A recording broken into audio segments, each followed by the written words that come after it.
Together, you guys make Popstar, which is, I think, one of the best comedies of the century. It's just, and I think it's one of the best things you guys have ever done. It's kind of this magnum opus, this perfect marriage of your music with your comedy, and just kind of like done perfectly well. But I think you look at that movie, and if I start thinking about it, it seems like an incredibly hard thing to do because you were making an album at the same time as making a movie, same time as shooting a ton of footage because it's mockumentary format. What was that experience like for you guys making that film? I appreciate you noticing that that's a lot of work. It's a very nice thing you just said. Very Everything specific. you said is so beyond nice. Yeah. It was a lot of work. It was definitely like the movie we wanted to make. You know, we'd been talking about some version of it for a while. And then Keith had a general meeting with Judd, and that sort of an idea came up, and Judd was like, well, if you guys want to make that, I'll produce it. And it was just like, fuck, well, now we have to. Well, to be fair, a year earlier, Judd had curated Vanity Fair's comedy issue, where he had like been the guest editor of the entire issue, and it was like Seinfeld and Carl Reiner and Mel Brooks and Wig and Chris Rock and all these people, and they'd called us so we could do a page on us, which was really nice. And in the blurb of that page, the description was like, these guys are funny and nice. It was just a very nice little paragraph describing us. And then it said, if they ever wanted to make a movie, my office line is, and it printed the actual Judd Apatow office line, the real phone number in Vanity Fair that anybody could call and someone would pick up right now and go, Apatow Productions. And it was in the magazine. That's what you call being a good producer. So that had been, percolating in our heads for a year. I mean, whoever's working the desk at his office is like, no! I wonder if they got did they get any calls? I bet you people thought it was a fake number. He put the real office line. Someone. Yeah, definitely. Yeah. That movie is so beloved now. Like, I know so many people that love that movie. And, obviously it did not do great at the box office. What?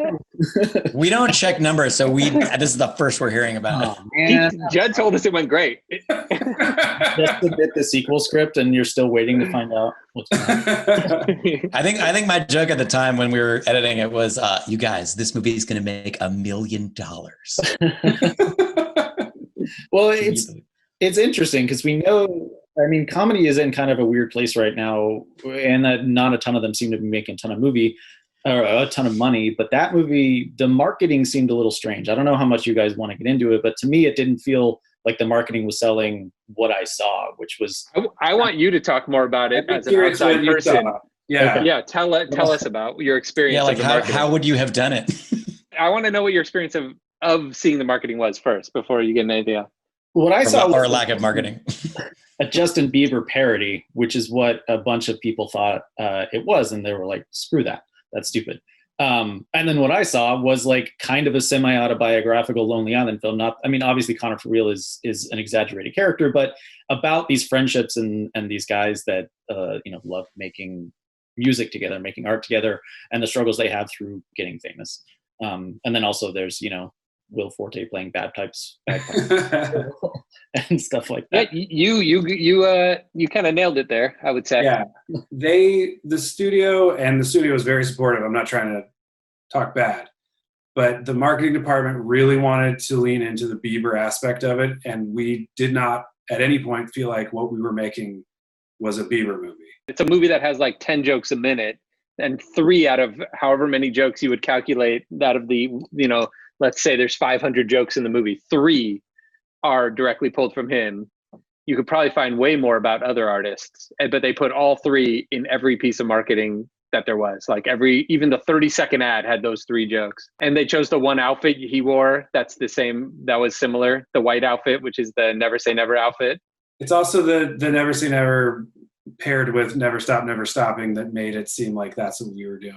Which is a very funny title, and we agreed to it, but that's the only piece of writing in the whole movie that's not ours, I will say. Yeah. The working title of the movie for us was Connor for Real the whole time. Yeah, we always thought it was going to be that. It was not necessarily our preference for it to be so Bieber driven, and we really had no specific bone to pick with Bieber. We were really more interested in making something that was commenting on the pop machine and the music machine in general, and making crazy set pieces within that. Yeah. Well, and if anything, it's really sympathetic to the experience of a young person being put through that machine. It's a very sweet film, I think.